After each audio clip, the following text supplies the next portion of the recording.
Okay, welcome everyone to today's webinar. We'll be starting momentarily. All right, welcome everybody. Good morning, ladies and gentlemen, and good evening, depending on where you are watching this webinar. My name is Amin El Fajri for people who know me. Obviously, I'm not Carlos, like it's mentioned in the chat. And I welcome you to the UTIA. Utah Translators and Interpreters Association is a non-profit organization composed of working professionals in the fields of translation, localization, and interpretation. UTIA provides networking and educational opportunities to promote the professional growth of its members and advance the cause of language access in Utah. Please visit utianet.org for more information about our association. Today's webinar will last 1 hour, and there is an additional 30 minutes for questions and answers. If you have any comments, questions, or maybe concerns, please type them down in the chat box. We will make sure to convey all of them to the speaker at the end of this session.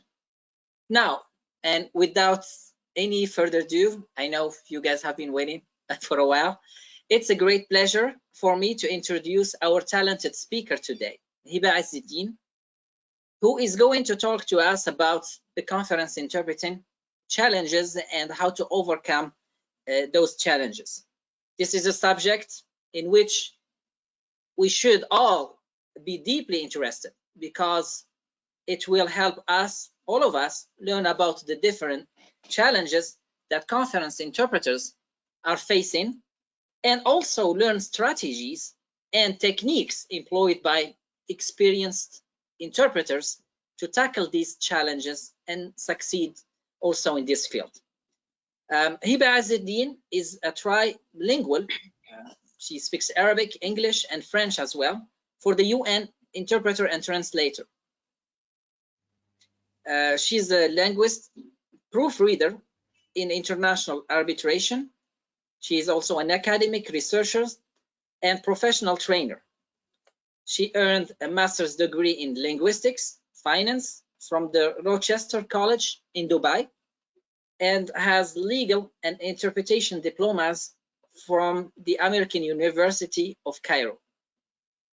She has over 400 hours of training and has interpreted in more than 50 events worldwide. Also, she has over 10 years of experience in the Middle East, and also has hosted TV interviews in Egypt and the Gulf region. Please join me in welcoming our distinguished speaker, Hiba Azzeddine. Welcome, Hiba. This is Carlos. I'm president of the Utah Translators and Interpreters Association. Thank you again for being here. Just quick housekeeping items. Just remember, we're going to keep everyone on mute to ensure good audio throughout the presentations, but please use the Q&A or the questions pane on the GoToWebinar platform to communicate any questions you may have, and so that we can address them at the end when we have a question and answer segment. The chat option may not be working today, so please use the Q&A pane to communicate. Our moderators will be reviewing and answering questions throughout the webinar, but then we'll be able to ask them towards the end. Just wanted to mention that this webinar has been approved for continuing education units. Those of you that are for a sign language interpretation, instructions are on the screen. Please remember to go to the link on the screen to request your credit by November 21st to ensure that they are granted.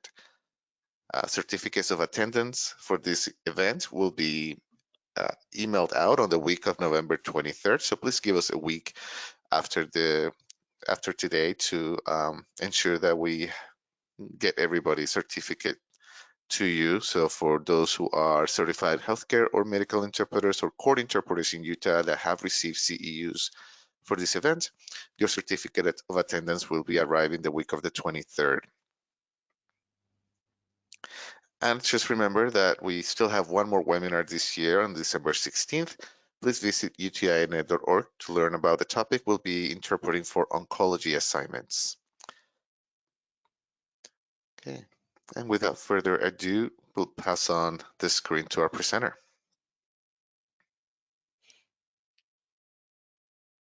Okay. Thank you so much, Carlos. Thank you so much, Amin, for this introduction. And now you can see my presentation. Yes, it's still not launched. There we go. Now we can see it. Thank you. Okay. All right. Okay, thank you so much. Of course, today we'll talk about UN interpretation and conference interpretation. And here's an overview about me. Thank you, Amin, so much for introducing it.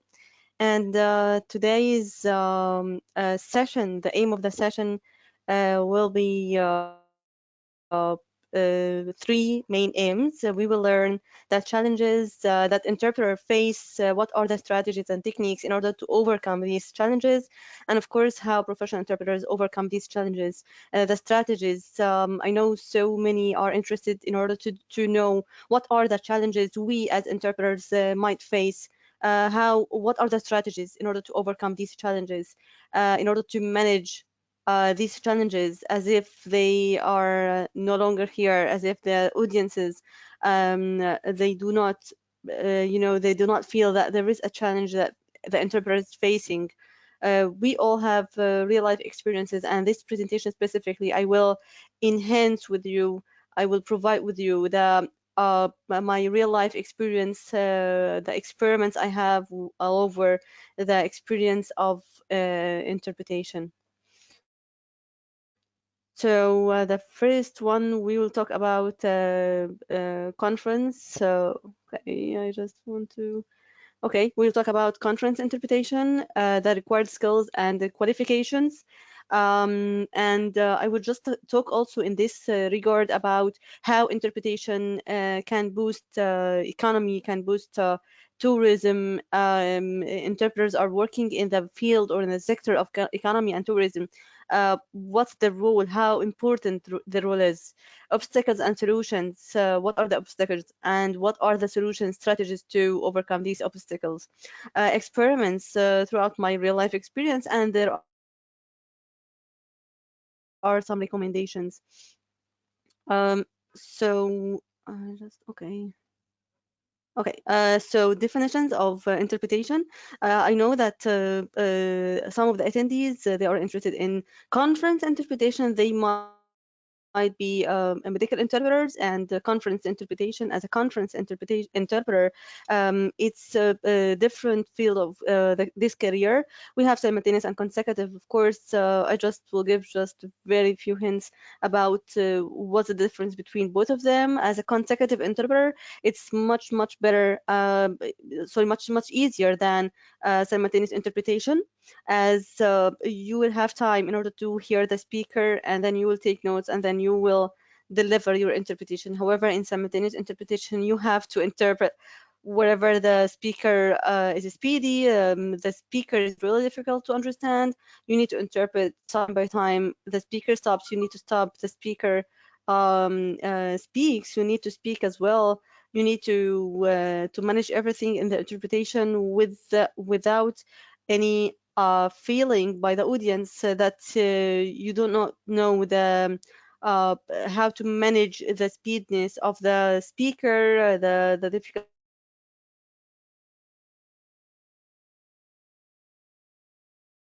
speakers, and of course we will talk about this later. Here, the evolution and the history of interpretation. Here, the evolution and history of interpretation. Real photo, and it was the first a photo of a first conference held, and it was during the First World War. They need interpreters in order to understand what are the British soldiers that are talking about, the French people. They need to understand it.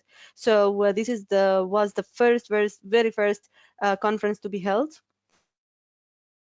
And here the role of interpretation in yeah, economic development. Well, I see sometimes some interpreters with tour guides. I always advise that an interpreter is multitasker. I mean, if you are going to interpret for a trainer, and it will be a face-to-face interpretation, like as if you are there is a trainer and you need to interpret for wherever the trainer will say, and you are standing side by side by the trainer, so you need to have the training skills. I mean, body language, eye contact, your interpretation should be in a very, very good voice, in convincing voice. And if you have, if you're going to interpret for a tour guide, you need also to have the tour guide skills. You need to be active. You need to be welcoming for the to the tourists. You need to know even background about the place you are going to interpret there. I mean, the historical background, the everything about the country. If it's touristic, what are the country, what's its history, what are the topic you're talking about. So in economic development, there are some interpreters, they can have value adding of their career as interpreter, and the others are not. So in my opinion, an interpreter is, if you're going to interpret for a doctor here as medical interpreter, you need to have the skills, the charismatic skills. You need to be the voice of the speaker, whoever is the speaker. Here, the role of interpreters on tourism development. Of course, this is like an introductory before we start with the challenges encountered by professional interpreters in the conferences. As well, here, if you see, this is a real photo for an interpreter who is interpreting, but what's going to be discussed and said by the tourists. Yes, he should be useful, he should be active, helpful for the tourists. He should know more information, advice before you go to interpret any event. You need to know the whole background about this event. You need to know the whole background about the speakers, where are they coming from, what are they going to say, and it will give you a very feeling of relaxation, that you don't have any lack of information. And here we are going to learn required skills and qualifications to be an conference interpreter. We have divided it into three parts. The first part, which is language skills. If you are going to interpret from English into Spanish, for example, you need to know the skills of Spanish language, their sentence structure, the sentences, the structure of the sentence, the meaningful sentences. You need to complete the sentence even from your language skills, from the background language you have in your mind.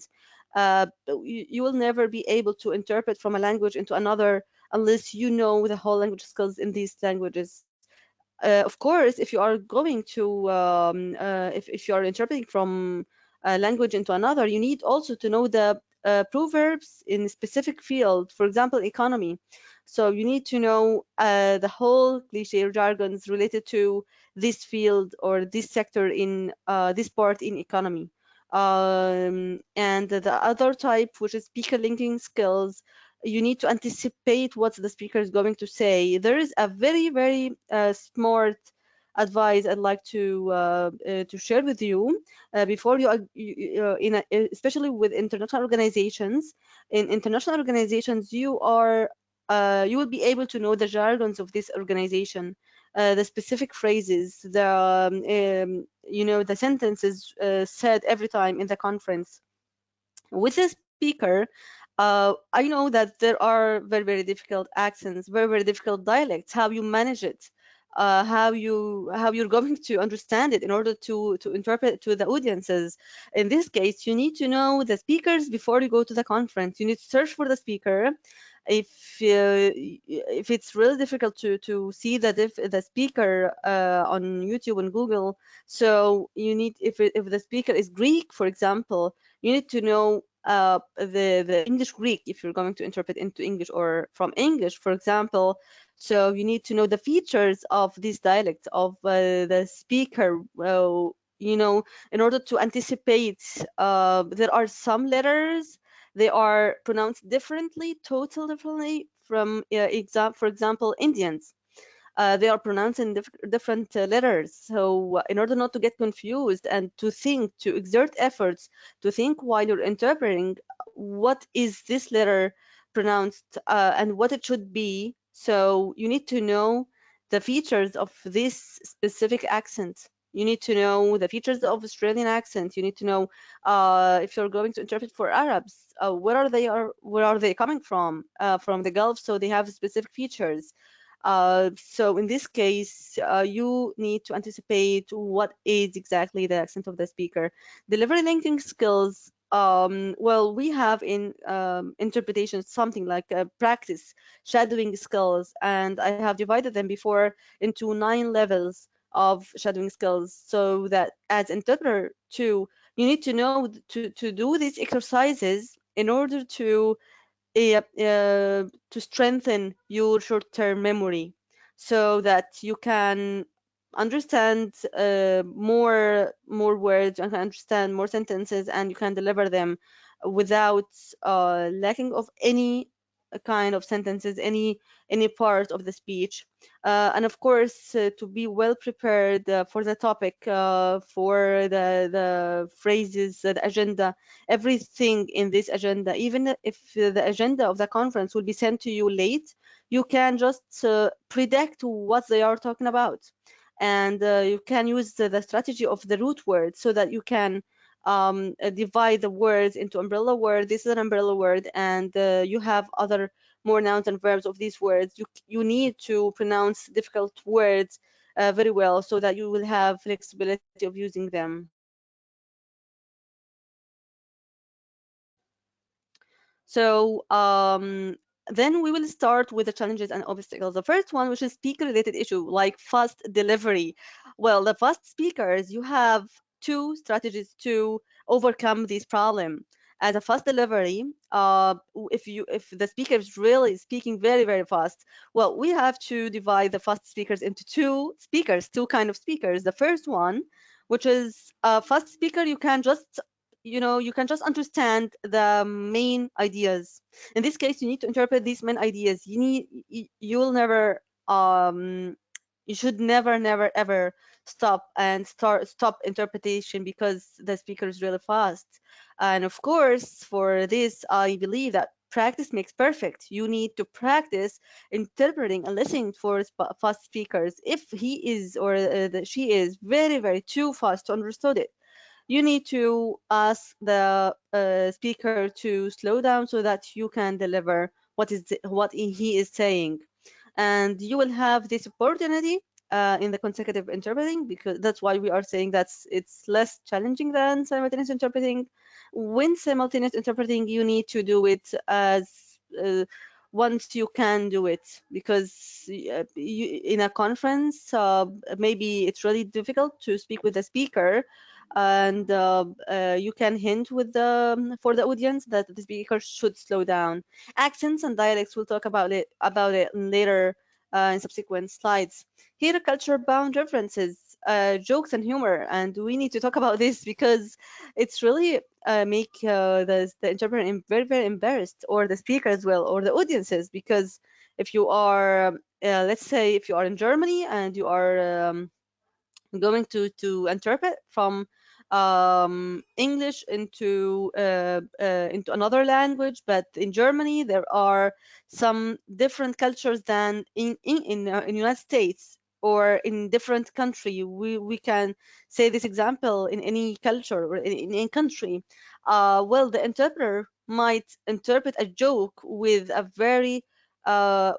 way that makes the people here in the conference, or it's really one of the taboos in this country, or in a very offensive way for the attendees, for the audiences. So as interpreter, we are aware of the cultures around us. We need to interpret the joke or this kind of humor with according to the culture we are facing, we are speaking. As interpreter, you're not just a translator. No, you are the one who transfers from culture into culture. You are interpreting a culture from culture into culture, because the language, it includes as well culture. So you need to take care about this challenge. Religious references and use of idioms. Well, sometimes as interpreter, you are, when you are interpreting in a place or in a field, that it will never include any religious context, and you're surprised that it includes. It starts with a verse from any holy Bible or any holy books, and you're not experienced interpreter in interpreting some maybe verses from holy books. So in this case, what can you do? The strategies. This is one of the strategies that we will speak about. We are just here in this slide sharing with you the challenges. Then external factors like noise, relay, interpreting factors, technical aspects. Yes, sometimes you go to a place or any kind of event, and you just you have just some problems of technical some technical problems. The speaker is not working. There is some noises around you. How can you manage this problem? Lastly, ethics, material against beliefs, fatigue and maximum hours. What can you do when your colleague is not helpful, when your colleague is absent suddenly? What can you do with interpreting something that you don't believe in? How can you practice this? Well, here, after we have shared some of the problems and challenges, we will share what are the strategies to overcome these challenges. Religious speech. Well, in this case, I remember that I have interpreted in a conference. It was in Dubai, and I was surprised that the speakers read some of the verses from the Holy Quran, and I don't have any experience in interpreting religious context. So in this case, I have just delivered the meaning of what he's saying, because if you have just stopped, it will give an impression that you're not professional, that you're not experienced. The audiences need to know what the speaker is saying. So in this case, I've just said that this is a verse from Quran, and it's interpreted as, and I just deliver the meaning of this verse. If you do not know the exact word, you can interpret from a word into phrase. You can just explain what this word means. So in this case, yes, I have solved this out by explaining what the speaker is talking about, and explaining what this verse means, like in interpretation, not exact translation, because you will not have time to search. You don't have time to, and of course, you cannot stop. In this case, what professional interpreters are doing, they are explaining what does it mean exactly. And jokes and humor. Well, sometimes the speaker is starting his introduction or his speech with a joke, and he expects the audiences to laugh, and then they do not laugh. Of course, the speaker will get embarrassed, and you as interpreter, this is your mistake, because you need to deliver the joke to the audiences. I don't mean just deliver it, I don't mean just explain it, I don't mean just to interpret it. I mean also your tone of voice should be according to should be very, very suitable for a speaker who is joking, who is saying something that's really funny. It should not be serious. It should be very active. It should be according to with the context itself. If the speaker is serious, you need to be serious, but do not exaggerate. For example, if you are in a court and the speaker you're interpreting is crying, you do not cry, of course, but you should, like, it's not, it's kind of you need to make your voice the voice of the speaker, but do not exaggerate. Like you need to be not funny, for example, while speaker is really serious. So in this case, the culture you are interpreting from or into, you are the mediator here. as a role. The interpreter is playing the role of being mediator between the audiences and the speaker. So you need to deliver the jokes and humor in a way that's really very, very suitable for its context. Okay, sometimes the vice versa happens. Like the interpreter is delivering the speech in a very funny way, and the speaker surprised that the audiences are laughing, but he didn't say anything that's really funny. So sometimes the speaker doesn't know that in this culture it's not funny, it's offensive, and in other culture, yes, it's offensive, yes, it's funny, it's not something that's really offended. So you need to deliver the jargon and the letters and the words of these jokes or of this situation, of this humorous situation in according to its context. And this is of course like you are linking two cultures, you are transferring the correct culture, you're transferring the correct meaning of this specific joke. Okay, here idioms. Well, this is a joke. I think it's in Arabic, so I will translate it. It said, "Let's write the dots on this word." So they said, "Okay, this word is already includes dots." Well, in Arabic culture, it means let's make everything clear. Let's put dots on the letters. It means we need to make everything clear. So you need not to transliterate the joke, because sometimes it gives misunderstanding as this photo. So we need to interpret, not to transliterate what we have heard. So in this case, it's kind of idioms, of course, and delivering idioms from a culture into a culture, from a language into language. It should be according to what it says, what's the culture is. Interpreting subject, again, is personal belief. Sometimes you need to interpret to, for example, you can say, no, I cannot interpret for these people, they are terrorists, I cannot interpret for them, I cannot interpret to them. And it's kind of our job, because we need to link two peoples, two nations. We need to, sometimes as interpreter, you need to make peace between countries. So in this case, you can stop if you face that the speaker is saying something that's really harsh, or saying some offensive words, or you can just stop. You cannot continue interpreting. And of course, you need to be the voice of the speaker. How you do it? You just need to interpret. You can just search for via YouTube, for example, for speakers who you disagree with, and you know this, they are against your political aspects, they are against your religious beliefs. So you need to train yourself on interpreting, and you need to be neutral while you're interpreting.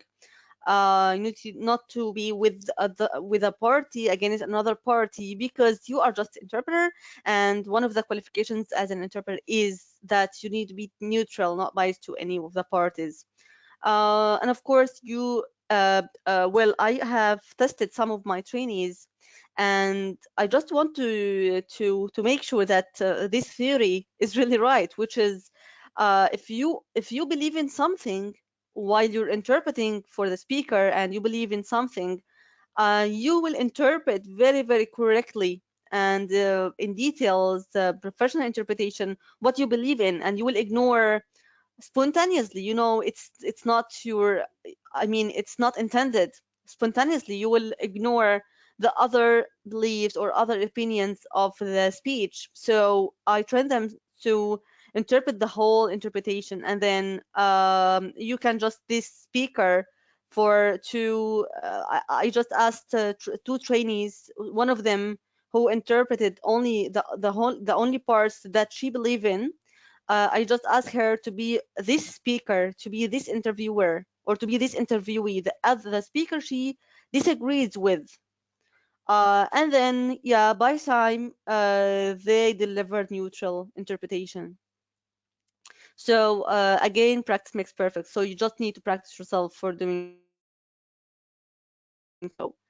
Okay, here speed. So speakers are very speedy sometimes. And by the way, most of the time, we as professional interpreters, we face speedy speakers. In this case, you just need to stop the speaker if you have the opportunity. If you don't have this opportunity, you need to deliver the main ideas of what speaker is saying. And if the speaker is, for example, too speedy to understand any of the parts of the speech he's saying, you just need to hint to the audiences that the speaker is very speedy and please slow him down so that I can deliver what he's saying. I can deliver a correct and accurate interpretation. This is one of the code of ethics for an interpreter in conference interpretation. And for other types of speakers, for example, you're going to interpret for Greek people, and you just need to search for Greek speakers to see some programs in Greek, and you just need to know how they are speaking, what are the features of their accent, so that you are just it's like a rehearsal with a speaker who you don't know before the conference with a week, so that you can manage the difficult speakers or the speediness of the speaker. Here, some challenges, how they impact on performance. So the whole challenges we have discussed. The first one, which is speed of speech, which is 29% and 30. Well, it affects on your performance because speed speakers, if you could not manage interpretation with the speed speakers, the whole ideas will be dropped. You will not be able to deliver it accurately. And then it comes accents, and then technical problems if the microphone is not working. And for this issue, which is technical problems, you need to go earlier as possible as you can. I mean, if for example the conference is 9 a.m., you need to go there maybe 7 a.m., maybe 8 a.m., so that you can just test everything. You can just feel that everything is fine and everything's well done. I was in a workshop for 5 days, complete 5 days, and I was the interpreter of the trainer there. So I every time, every day, I go earlier before the workshop starts with 2 hours. I just have my coffee and just make sure that the microphone is working, everything is done. Um, Unless there are some situations like I just will, making some rehearsals with myself, like I'm interpreting for the trainer, and it was side by side by the trainer. So I was just talking with myself in the room as if I'm interpreting, so that I just train myself and remind myself with the skills, with the body language skills, with the whole skills, the whole qualifications of being a trainer, so I can deliver professional interpretation and very amusing interpretation. Some audiences feeling very amused, very safe to hear the interpretation. Some others no. So I need to make my interpretation really amusing and not boring. And then it comes tone. If your tone of voice is really slow, really high, you just need also to make sure with the technical support team, is it okay? My tone of voice is clear. Is it so I need to lower it, I need to higher it. So you need just to adjust your tone of voice according to with the technical support team, so that you make sure that it's not very high, it's not very low. And then it comes religious speeches. If it's if the speech is starting with some verses, how you do it, you just need to explain what it means. And then the last ones, which is lack of material to prepare or non-comparative booth partner, I'd like to say something here in this point. If you have faced the challenge of non-comparative booth partner, and I have faced it so many times. Well, your colleague is not helpful, is not experienced enough, did not prepare very much, did not come. All these might happen. So in this case, you just need to train yourself that you might interpret the whole day. But of course, if they are professional enough, they can provide you with another one, like the maximum minutes to interpret, and then to transfer to your colleagues, and then you can interpret again, which is 45 minutes. So you need to train yourself that you interpret 45 minutes professionally, accurately, and with a very active tone of voice, without losing your focus, without losing concentration while you're interpreting. So yeah, in this case, it might happen, but you need to get ready for such circumstances, such situations. What these are the strategies and techniques, tactics adopted by interpreters: listening and analysis efforts. You need to, every time as interpreter, you need to practice your listening skills in target language and source language as well. I advise you guys to do the shadowing exercises so many times, at least half an hour every day. Memory efforts as well, because it strengthens the short-term memory. Your writing notes skills. You need to listen and to write notes. What are the samples? What are the notes that will not waste time? Will not waste your efforts while you're interpreting, and production efforts as well.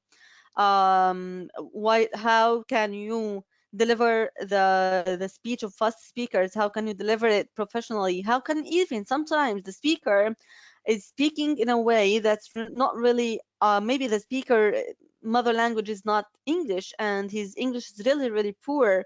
In this case, you need not to make the speaker embarrassed. Sometimes he's just speaking a word and another word which is incomplete sentences. In this case, your interpretation should be in complete sentences. You need to deliver a complete sentences for by the speaker who have just spoken, and sometimes the speaker, he is stuttering, he's making some pauses, he lags. So in this case, no, you need to be professional. You need to deliver the whole speech.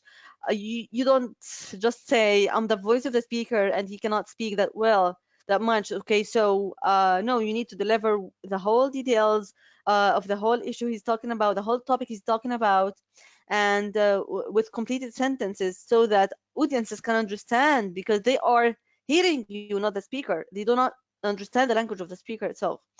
Coordination efforts, like the notes you have, not if you will have with you any smartphones, that might help you. But of course, you need not to confuse yourself with so many items. You just when I'm taking notes or I'm preparing for a topic for a conference, I'm saying that it's a brief of a brief. I mean, if you have some terminologies, if you have some titles for the names, if the names are really difficult to pronounce, you can just write whatever the way you want, so that you facilitate everything for you. Here are some of the real life experiences. A culture boundary. I was it was actually a very very funny situation happened with me. It's related to culture boundaries. I was in Emirates, and there was in it was in Abu Dhabi chamber, and there the speakers actually were British.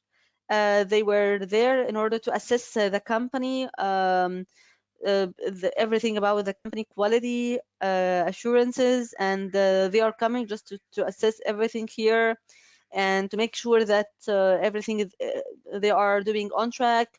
And it was actually for the excellence there yeah, in Emirates. So when here, and as Arabs, they are welcoming people with coffee, with food. So the British people actually said, okay, it's kind of bribe, and it's kind of they are doing so that we can just give them the excellent, or we can give them the prize, and they misunderstood it. So here in this case, I just interpreted to the British supervisor there that well, as Arabs, they are doing so. It's according to their tradition. They do not mean anything bad. It's according to their tradition. They are offering coffee. There are Arabian cafes, and they are offering before they start their day. It's kind of being generous. They are offering so many items of food in their breakfast rooms, in their lunch rooms. So I just interpreted it, and they understood it well, because otherwise, if you do not do so, two different cultures, they do not understand each other. But as an interpreter, you need to convey the correct meaning for the both parties. Well, technical speech and poetry, I was surprised in one of the conferences. It was a graduation ceremony, and one of the students just uh, started his speech, his introductory speech, with a poem. And the sheikh was there, the ruler of Dubai. So in this case, the audiences, most of them are non-Arab speakers. So I delivered the meaning of the poem, and I have just, because they were okay, they expect that the speaker would say something different, so they were surprised that he starts with a poem. Why saying a poem? A poem is just a praising for the ruler. And again, it's one of the traditions by Arabs from the past. They were praising rulers. So in this case, I just explained that this is one of the traditions, and he's praising the ruler, and I started explanation his poem. It was said in a very old standard Arabic language, and it's really very, very difficult to be understood unless you already studied Arabic poetry. And yeah, I started to explain what he's saying, and it was really interesting to them when I explained at the beginning that this is one of the traditional by Arabs from the past, and they were really they from their facial expressions, it's their expressions, yes, they understood why he's saying this part of the poem. So in this case, you need to understand that they are different cultures, so you just need to explain it from the beginning. The first to come, the last to leave. Sometimes the speaker is saying that we can expand the break. Sometimes he's saying, no, we will minimize the break hours or the break minutes.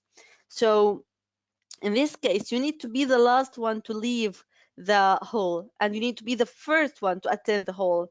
So if there are some hints, some notices, some phrases will be mentioned for the audiences. Accents of the speakers. With the accents of the speaker, you need to train yourself on speaking on the difficult accents. For example, if if I'm going to interpret for a Brazilian who is speaking English. So I need to know the Brazilian English features as a linguist. You understand that we have Indian English, we have Arabic English, we have as a language, there are the features of a language from mother country, from your mother language, is affected on your secondary language, on your foreign language. So you need to know the features. Sometimes, as I told you, that there are some words are pronounced totally different. So you need to know the features so that you will not waste your time, you will not waste efforts to understand what's saying. Training skills be the voice, and as I told you, I'm always interpreting for trainers, and I myself a trainer. But if you're not trainer, if it's not your job title, if it's not your career, you need to gain training skills. I just recommend that you need to know more about this career if you're interpreting for trainers for the whole time. So you need to have these skills, to acquire these skills. Coping with technical problems, and it was if you have any technical problems, any technical issues, you need just to go earlier so that to avoid such issues. And if you have suddenly these technical problems, so it happened with me, and I just started to interpret consecutively. I was interpreting simultaneously, and then suddenly the microphone is not working. there is something in the booth itself not working, so I just started to interpret consecutively with my notes, not simultaneously, and it might happen. You need not to be tensioned, or you just need to take everything at ease, and it might happen.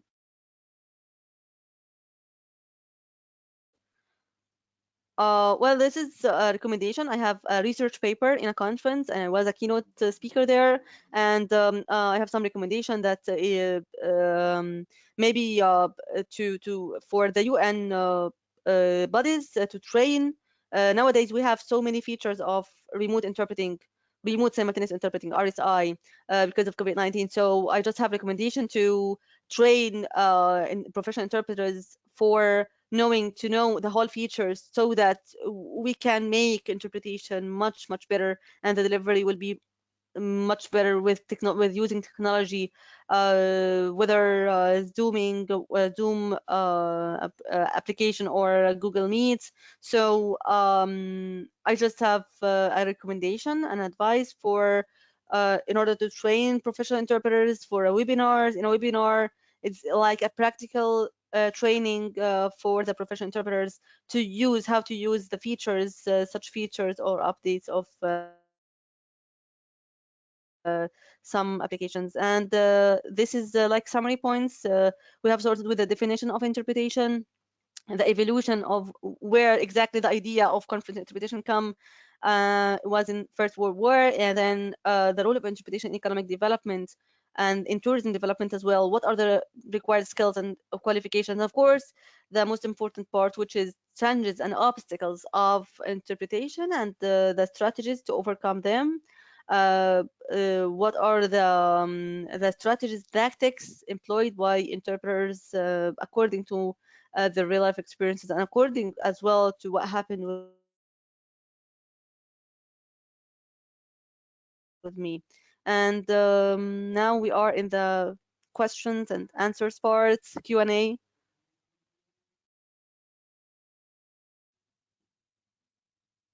I'm done with my presentation.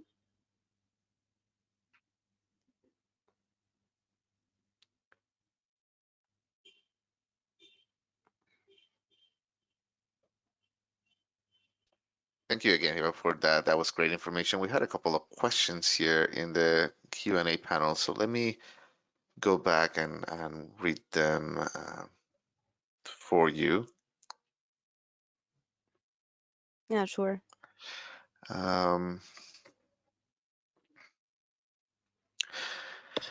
Okay, so I'm gonna ask, please could you tell us how we could practice or to strengthen our short-term memory? And this case, when the speaker speaks quickly, how do you manage that between having a clear accent and at the same time make a quick, I think it's interception or intervention? Yeah, sure. Okay, well, short-term memory, first part of the question, which is short-term memory. You need to practice shadowing skills, shadowing exercises every day by just listening for a speaker, and you need to say whatever the speaker is saying. Sometimes you need then to listen to what speaker says, and then for 2 minutes, for example, and then you need to pause and to repeat what he's just said exactly. And also there's another third exercise that you need to rephrase what he said using different words, using different verbs in order to to make your language rich. And for the other part of the question, which is how you manage with the fast speakers, you just need to do these exercises with you need to start with slow speakers, then normal speakers, normal normal pace of tone of voice, and then with fast speakers.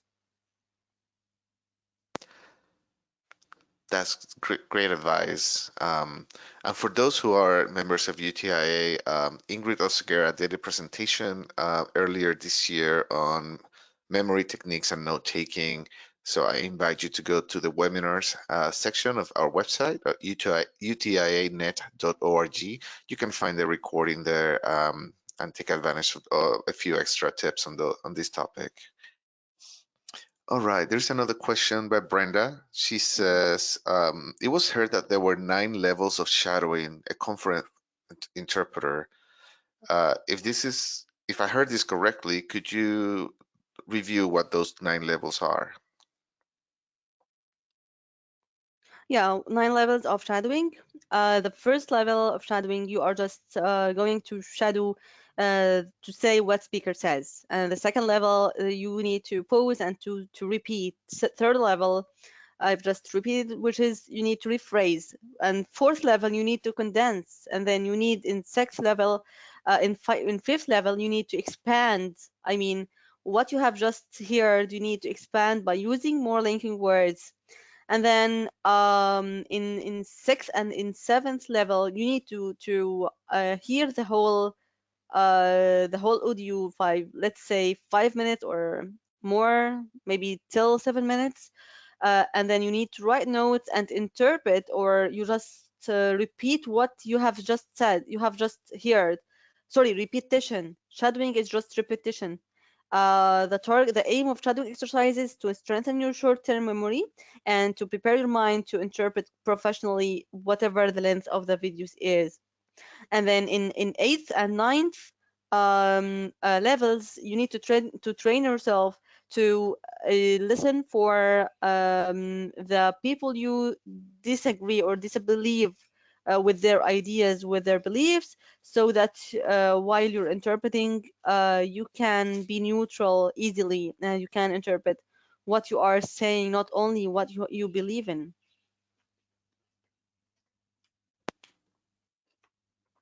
Great.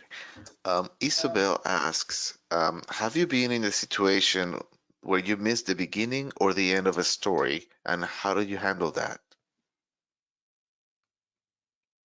Well, the beginning of the story, well, it never happened with me. However, I have some of the interpreters shared this experience with me.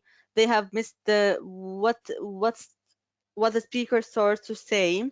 So they predicted according to their preparation. That's why I'm saying that you need to prepare very, very well. They predicted what he has started with his story or his topic by throughout her preparation for the whole topic of the conference. And if you do not, if you cannot predict, you just need to interpret the phrases time by time while she is saying while the speaker is speaking, without dropping any meaning. You should just deliver meaningful units, meaningful sentences. And time by time, you can predict the rest of the story. As for the end of the story, well, it's never happened with me, but in this case, it might happen if you have a colleague and your colleague have just interpreted part of the story, and then you need to interpret the rest, or if you are just if you were just outside and then you come and your colleague just gave you the microphone to interpret. Well, in this case, you should first, in order to avoid it, first I will talk about it because it's really important to avoid it. You need to agree with your colleague that you are going to interpret for a speaker and I will interpret for their Q&A part, and so on, so on and so forth. So you just need to have a prior agreement with your colleague. And if you don't have this agreement, or your colleague is not cooperative or not helpful or cannot continue interpreting, in this case, you need to predict what has been said by the speaker from the previous story, from the previous topic, from the topic, because the topics, if they are different in the conference, they are all under the same umbrella or the same general topic, the same general title.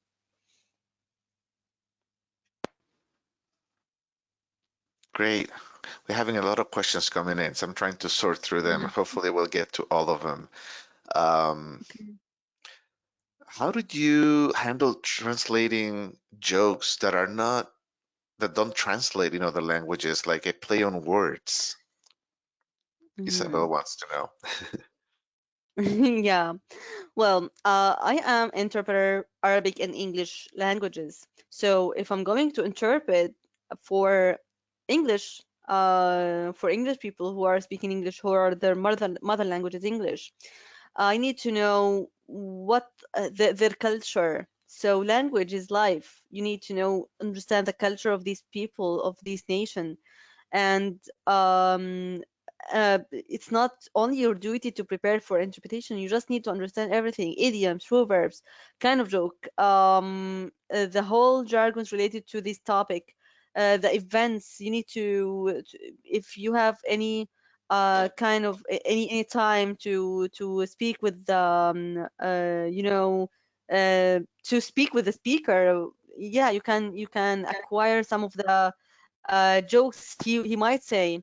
For Arabs as well, if I'm going to interpret for the Arab, I know what are their kinds, because my mother language is Arabic, so I know it by heart. So in this case, you need just to deliver the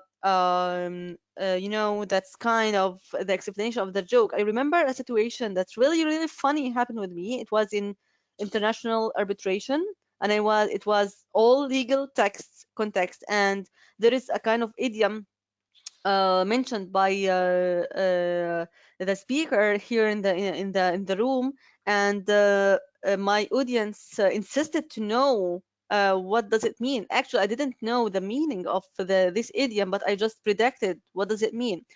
The speaker says crossed fingers. So it means that, yeah, good luck for both parties. I just predicted it because the situation itself, you know, it gives me this kind of meaning. Yeah, the situation itself, there are two parties, and he might wish luck for both parties. So I just predicted from the whole situation, from his. I know it's something that's good, not bad, because his facial expression says, yeah, it's not something offensive or something.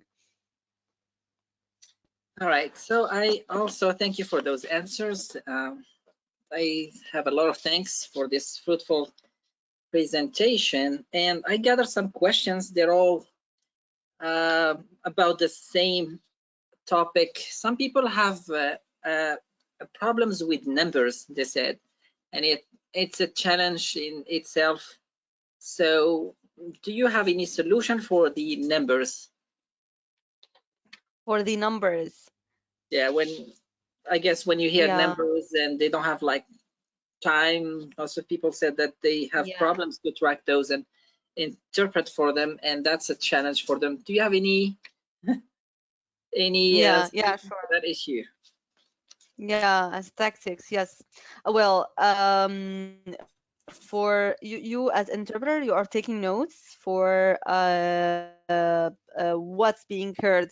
The first important thing that you need to take notes with they are numbers, because numbers, titles, dates, the names of the speakers mentioned. So you need to take notes with numbers exactly as a priority item to take notes with, because numbers are really important. You will not never imagine how important they are in a conference if you said numbers in correct way, and there are supervisors who are supervising these numbers. They are writing them, and they might have, they might just rearrange everything according to the number you have mentioned, and you might mention a number in correct way, and will be your mistake. This might make problems. So if you have notes while you're interpreting, you just need to write number first, and to mention first. If you don't have time to write numbers, you need to mention first the number, and then continue interpretation from back to beginning if the number has just mentioned at the end. So you need to follow these strategies. This is really important, that you start from back, from end to beginning, what you have just heard till what you have just till the end of till the beginning of the sentence. Okay, thank you. And one question that I found a little bit funny. It was how do you manage your colleague, your coworker? I mean, I know with the conference, we're probably most of the times assigned to another colleague. So this question was, how do you manage, because he's considering that as a challenge too. I mean, do you coordinate with him in advance? Do you, is there any like a session or warm-up session before you start the assignment, the conference interpreting assignment? So how do you manage your colleague in conferences? Well, yeah, it's really important question. You need first when you, of course, not all the time you know that your colleague who is and not all the time you can talk with your colleague before you go to the conference. But when you go to the conference, you just need to, you know, make good networking with the colleague, with your colleague. You need to make like make friendship. If your colleague is in old age, even if not experienced like you need to respect so much your colleague so that this kind of sensitivity will not be will not be here. And if in the same age you need to make friendship with your colleague, and it's really smart way so that you can avoid any kind of being uncooperative, and you can agree with your colleague from the that what you are going to interpret. Yeah, we have in this agenda this speaker, and then I will interpret the Q&A, and then you will start with the other speaker, so that if your colleague is cooperative and helpful with you with the conference, will be successful. Both of you will be successful. All right. I think that's all the questions we have. Again, we thank you so much for your presentation today. And I just want to remind the audience that we do have upcoming events. Our next webinar will be about navigating oncology as a medical interpreter. This will be held on Wednesday, December 16, 2020, obviously, 6 p.m. to 8 p.m. So that will be 2 hours, and this is the Mountain Standard Time. If you're interested in... 5 p.m. to 7, sorry. It's 5 to 7? Okay. 6 p.m. Central, 5 p.m. Mountain. Okay. I know we're probably all in different time zones, but... Okay, so it will be 5 to 7 Mountain Standard Time, and if you're interested in enrolling or registering for this event, please again visit our website, which is utianet.org. Again, thank you so much. Yes, go ahead. That event, sorry, yeah, I just want to mention that event has been approved for RID and UIP, so for sign language interpretation CEUs 1 hour, and is pending for CCMI, CCHI and MBCMI, so for medical interpreters, also 1 hour. The first hour of the presentation will be in English, accessible to all. The second hour of the webinar will be presented in Spanish, so it's going to be language specific for Spanish speaking, and it's going to go into the vocabulary and cultural considerations for Latinx patients. So again, we invite you all to attend. The webinar is free, and CEUs will be free for UTI members only, but non-UTI members will have the option to purchase a certificate of attendance, and we'll share the instructions during the webinar. All right. Well, thank you, everybody. I hope that we will meet again in another webinar, and I wish you all a wonderful weekend. Thank you. Thank you. Have a great day. Thank you. Thank you, Hiba.